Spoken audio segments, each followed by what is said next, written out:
Richie, thanks so much for taking the time. Thank you for the invite. Talking with you today.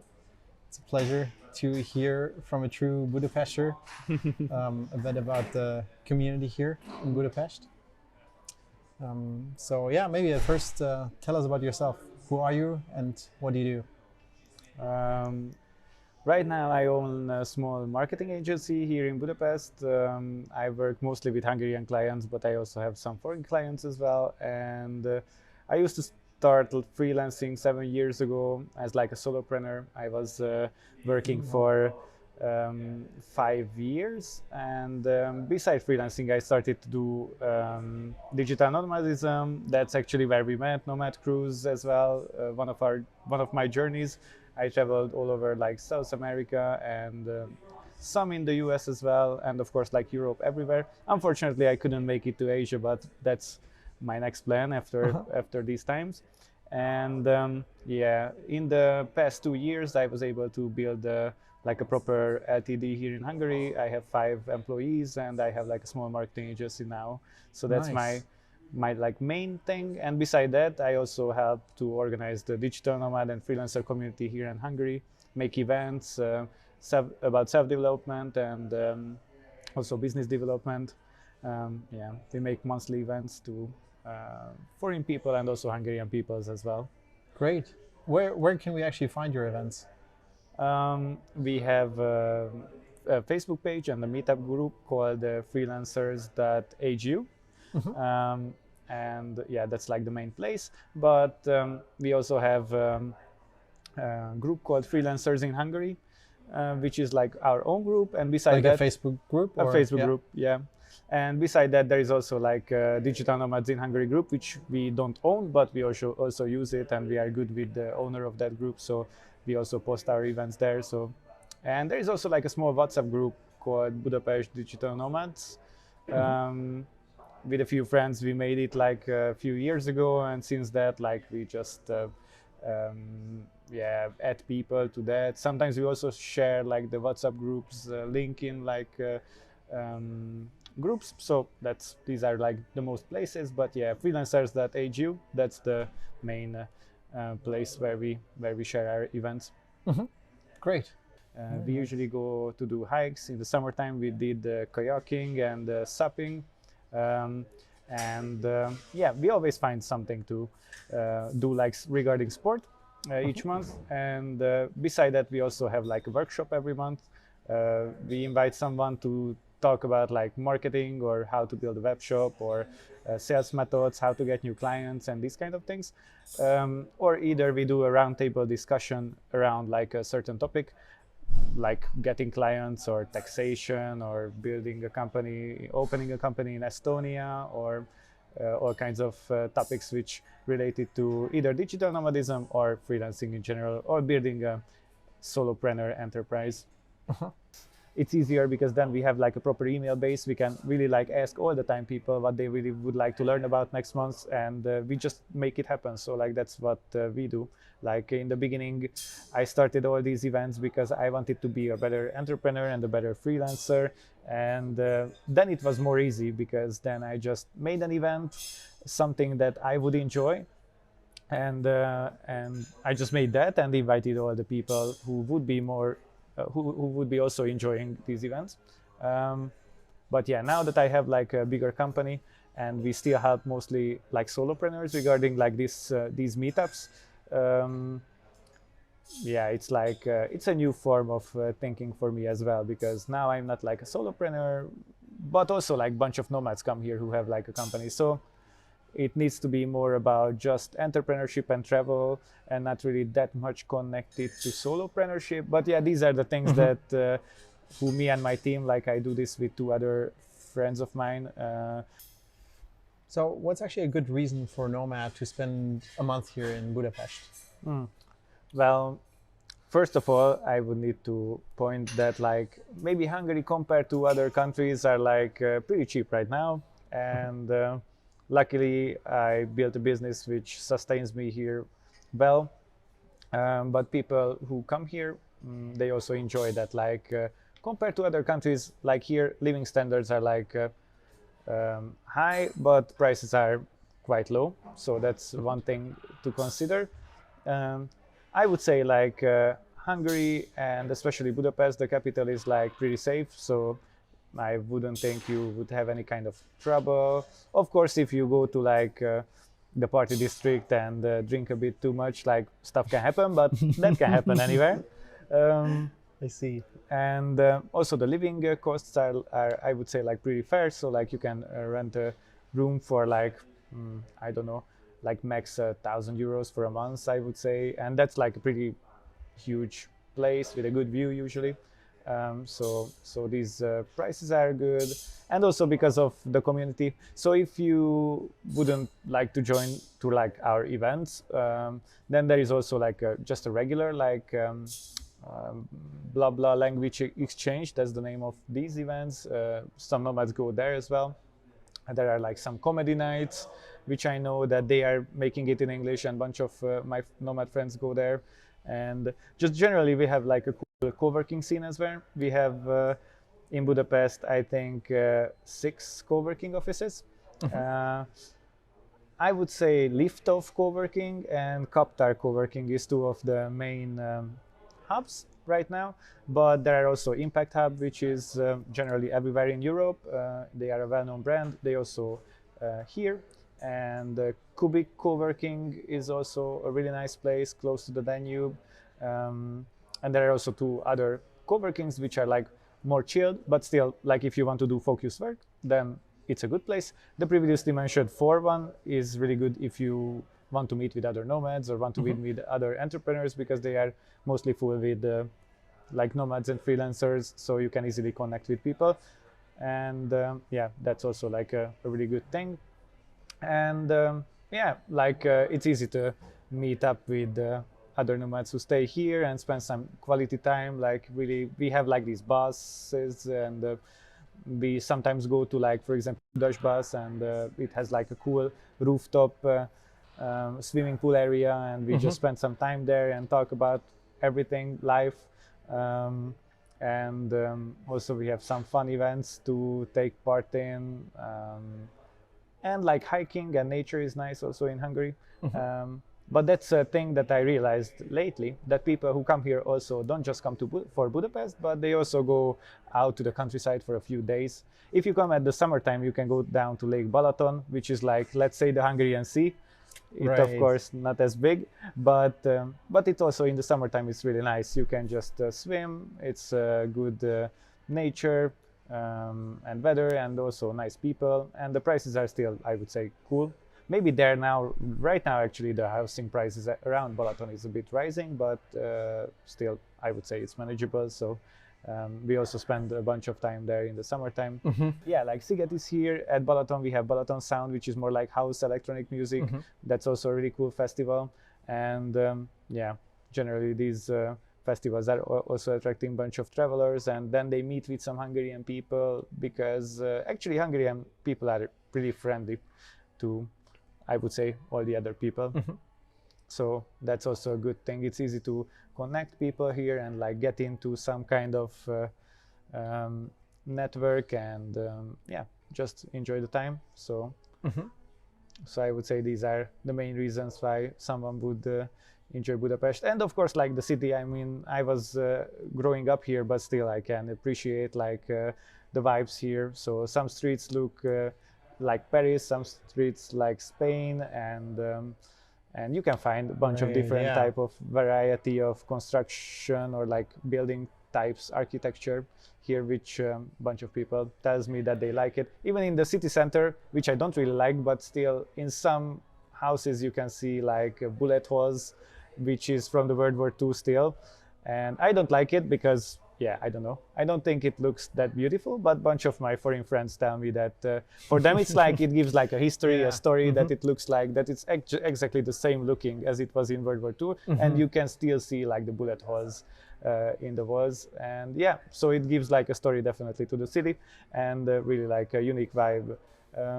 Yeah, I could compare it to Lisbon actually. So like Lisbon, I mean, like there you have the sea, which is like... Interesting that you compare the two, you know, which are kind of far apart. One in the west, one in the east. Yeah. But I would say Budapest is a little bit like Lisbon downtown. But I really enjoy that in Lisbon there are like the sea as well. So that's why I also travel a bunch of time in Lisbon, which is also a really big hub. And but yeah, I would say like the nightlife is also the similarish to Lisbon. So like of course here the party can go on until like 4-6 a.m., which is also not as usual everywhere, but for Hungarians it's usual. So I see. so that's also a thing that like people enjoy, that like you can work hard here and play hard as well. Work hard, play hard. I like that. Yeah, nice. Yeah, so definitely a lot of stuff to do here in Budapest, and I think good reasons to spend some time here. Yeah. What is it like to get started? Is speaking English, is that fine, or should you know some Hungarian words? Oh well, luckily lately, like most of the places speak proper English, but like one tip or one trick, if you bump into like a waiter or someone who doesn't speak English, you can just easily ask like a young or like same age local person, because they definitely will speak English. Like older generation, maybe not like above 60, 70, they are not that good with English, and sometimes you can meet with them in like shops or in restaurants as like waiters, so they won't be the best in English, but generally speaking, like I would say we are way better in English than we used to be like 5 years ago, so Right. Yeah. so I'm happy about that as well. Yeah, it's funny actually to see that, because I think I can confirm that, because I think back in time, actually the first time I was here in Budapest, it was like 15 years ago. And back then not so many people spoke English. Like, it was okay even then to get around, but it was more difficult to communicate. Whereas now, I mean, I've been only here for a couple of days now, but I didn't meet a single person who didn't speak English. Yeah. I'm not sure, maybe on the countryside that's different. Yeah, in the countryside, it's maybe harder to find, like in the general like countryside area, but like outside the Budapest, in other cities, they also speak good English. But yeah, in really like the countryside areas, it's maybe harder to find someone, but that's also, yeah, it depends, I would say. But yeah, in cities, we definitely, like everywhere, it's easy to find. Yeah, and I would also add a trick that, like, if you come here, maybe the best thing is, it depends how long you stay, but if you plan to stay longer, definitely maybe rent out an Airbnb for a week. But when you are here, go to some kind of networking events. You can come to our networking events or any kind of networking events, or just go to a co-working, and there you will meet with other people, and they can help you to get like long-term rent, like better price than if you would have like rent out in Airbnb. So I would say I generally do that like actually everywhere, but here in Hungary especially, it's like true.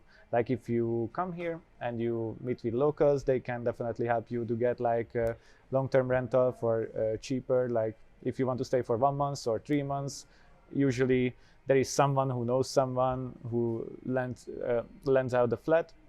And actually the nomad people who are my friends and they stay here lots of time, they also do this. So they just plan to come for 1 week, 2 weeks, they rent out an Airbnb, then they hear like a price for a monthly price for a flat that which is like really cheap, and they like, okay, maybe for a month, and then they just start to like enjoy the whole vibe here, and then like, okay, maybe another month, and then maybe they stay a year or like even longer. Of course, between here and there they travel. Sometimes we travel together somewhere in the world, but yeah, and then yeah, lately what we were just talking about, that like some people even like stays here.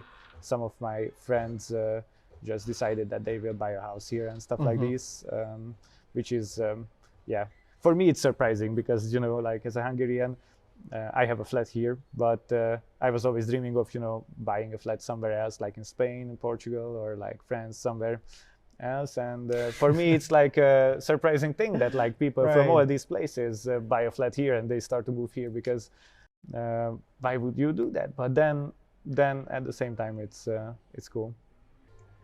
Yeah, so Richie, I personally heard a lot of good stuff about actually having a company in Hungary, like incorporating your business here. Can you tell us a bit more about the benefits of not just spending time here, but actually incorporating here? If you have like an LTD here in Hungary, of course it depends who are your partners. So actually, if most of your partners is not from Hungary, then we can say that Hungary is kind of like working as a tax haven. So if your clients, if you don't have clients in Hungary and you're only working within the Europe area, then we have a pretty cool taxing system, because our companies and government mainly is about export. So like if you export, let's say like services from here to other countries, then the taxing is always working out really nice. So that's why a bunch of companies like open up here and they're working for the neighborhood countries and so on, because then the taxing system is better. But of course, if you have clients here, the taxing only a little bit like different, but then you will need to pay like more tax. But that's what I do. So basically it's beneficial to not have your clients in Hungary if you incorporate here, but outside of Hungary. Yeah.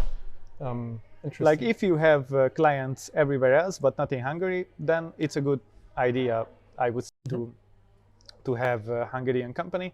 Yeah, they don't really check where are you working from and stuff like this. I mean, like I would say for the next 5 to 10 years, that won't be like that big of an issue. I mean, I know like generally like people who work now in Bali and like all of these other places, they would need to have like a work permit to work there. But of course, like who checks people with a laptop what they do? So it's still like we luckily still in that age that this is not an issue. So still like Hungarian companies are okay with this. So like you can be anywhere as like a company owner. You can hire anyone from anywhere.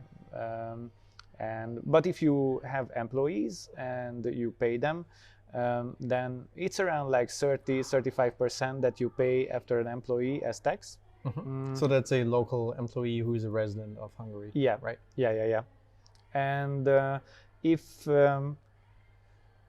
if you, for example, want to take out money from the company as like dividends, or like take out money from the company as like profit, that has like a 15% tax. But if you don't take out that money, it doesn't tax in the end of the year. You tax based on the income that you has in the end of the year. But if you put most of your things into expenses, and generally like your profit won't be that big in the end of the year, then you won't have that big of a tax in the end of the year. So kind of like that's the main playing rules for like a general company here.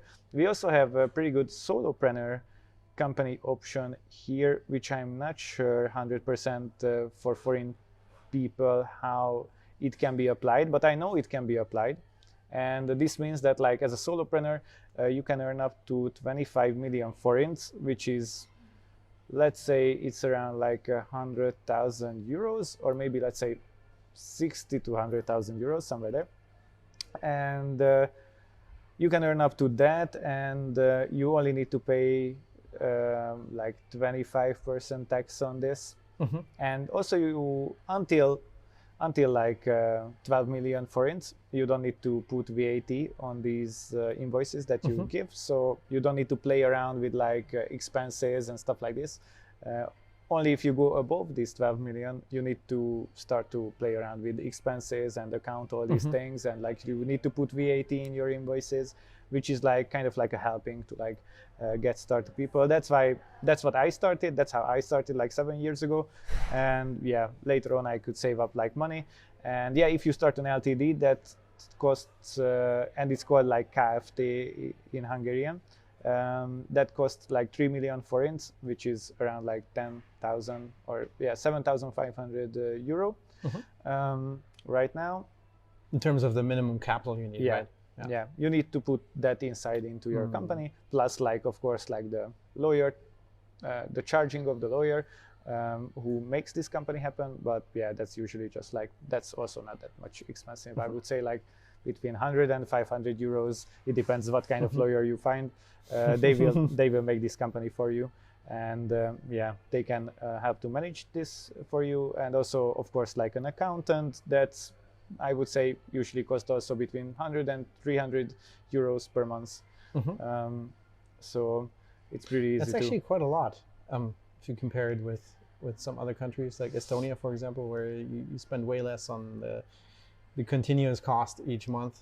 That's also true, yeah. I wouldn't say that this is the cheapest. I wouldn't say that this is the cheapest place, but it's easy and understandable, so it's not like that much mixed up thing that you would think. And there are also a bunch of like options to optimize your taxing, which can help you to get a better salary in the end of the day and stuff like this. So yeah, of course we have a bunch of tax advisors and so on. Right. And there are also like Hungarian companies who put open companies in Panama and everywhere else. But yeah, I would say like if you traditional offshore stuff. Yeah. But yeah.